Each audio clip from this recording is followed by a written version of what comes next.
Suspended disbelief. Suspended disbelief. Suspended disbelief.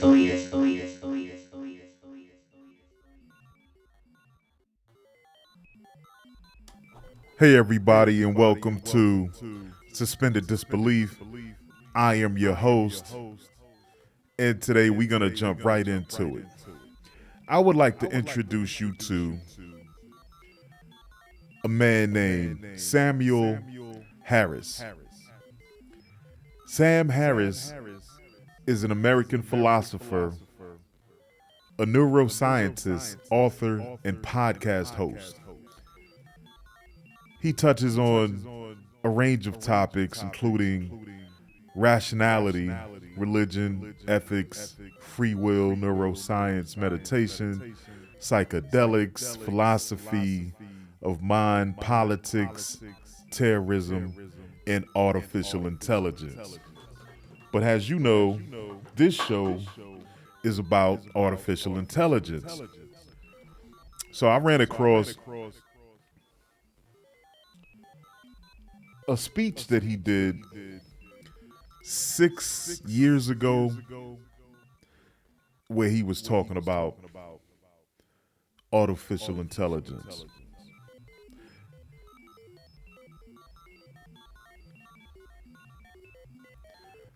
But he made a whole lot of sense. And I wish I had discovered this guy 6 years ago.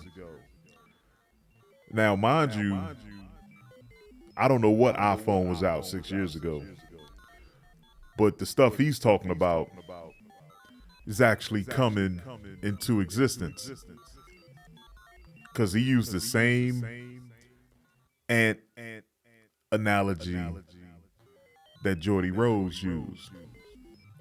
And he's talking about the super AI that Geordie Rose is talking about. Anyway, I'm not gonna hold you, man. Let me just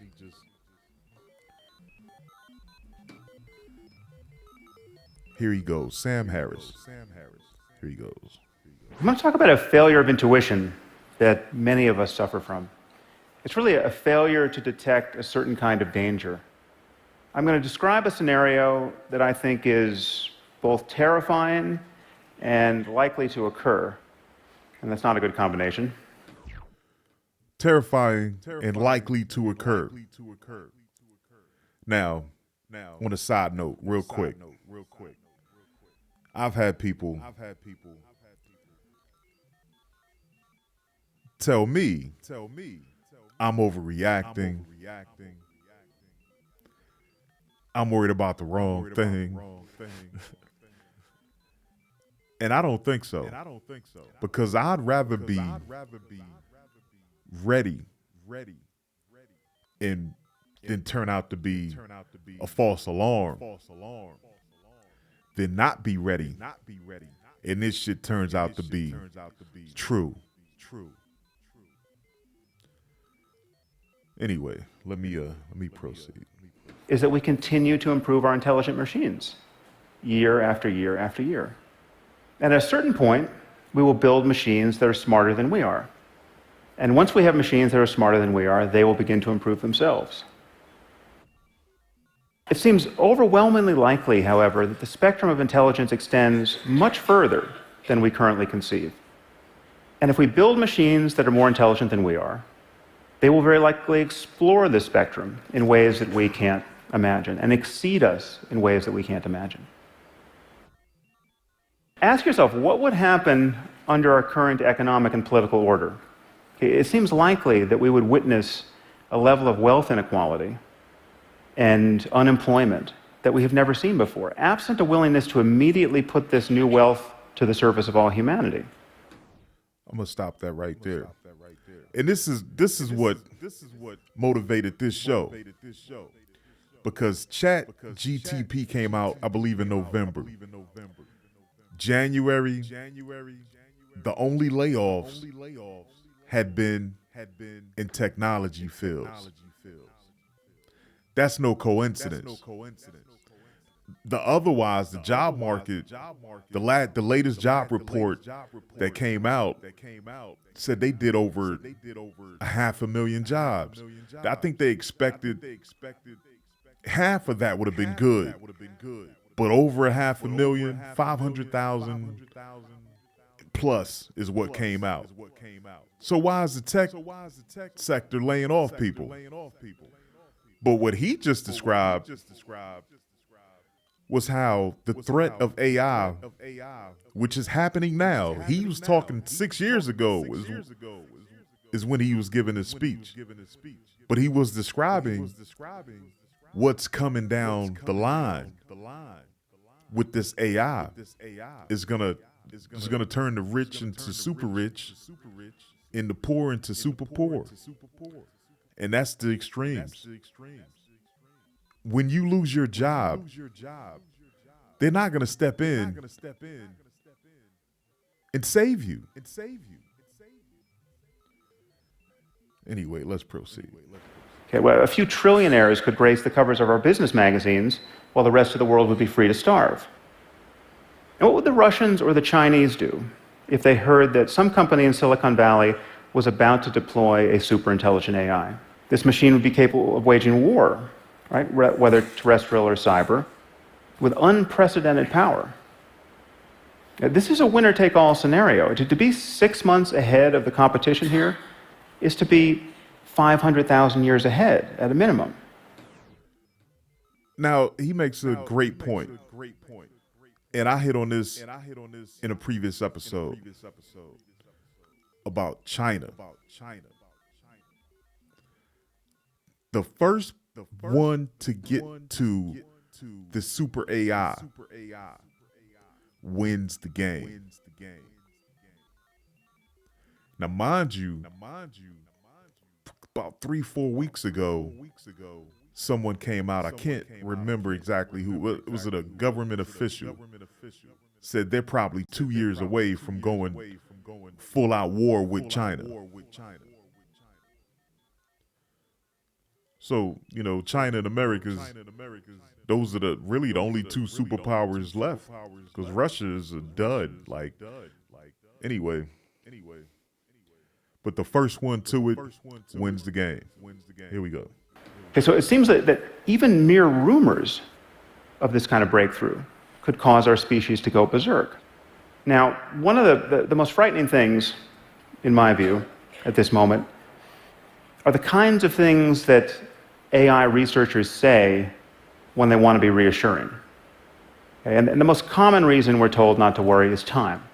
This is all a long way off, don't you know? This is probably 50 or 100 years away. Okay, and the most common reason we're told not to worry is time. This is all a long way off, don't you know? This is probably 50 or 100 years away.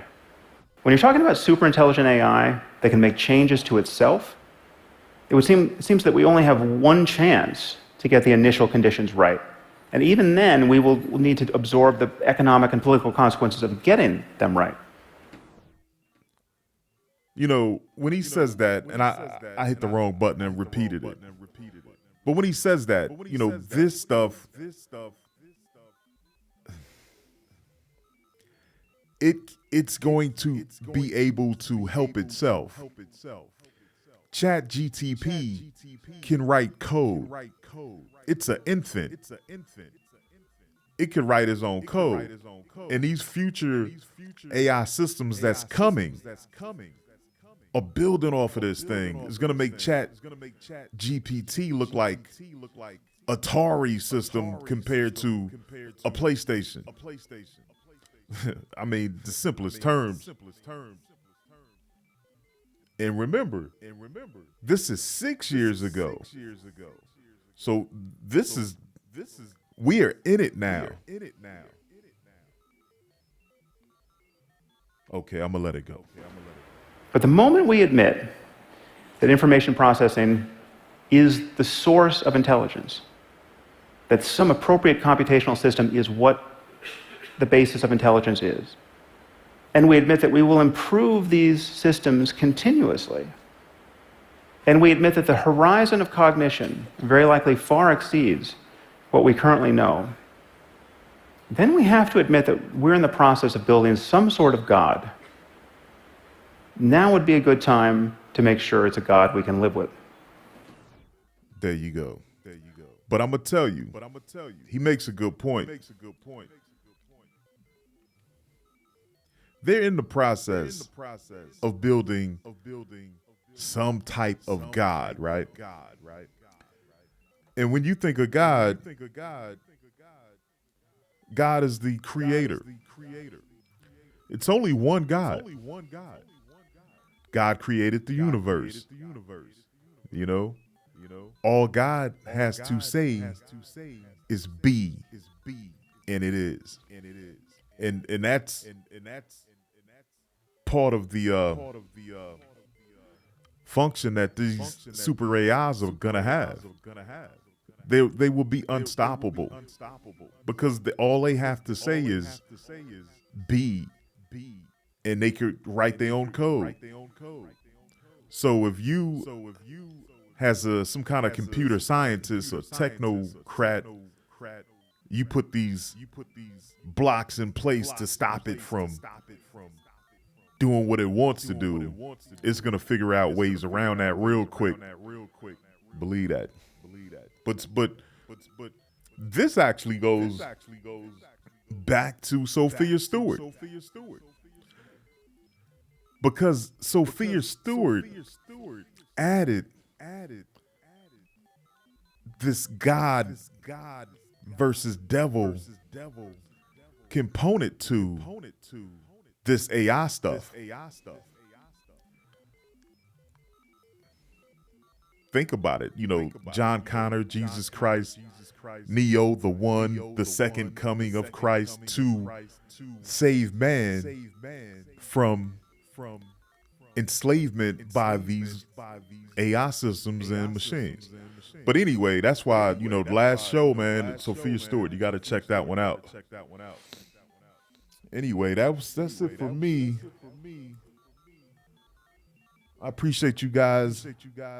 Please hit like, share, and subscribe to the show. I appreciate all of you guys for leaving the comments. The couple of people, like I said, I had a criticism.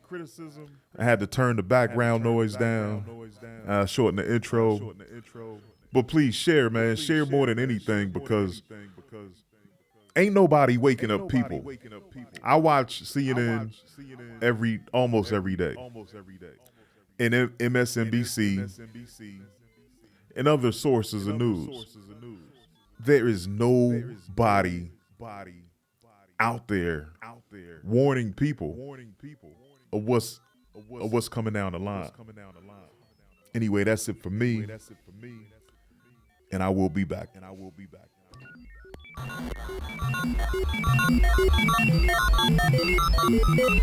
Suspended disbelief. Suspended disbelief. Suspended disbelief.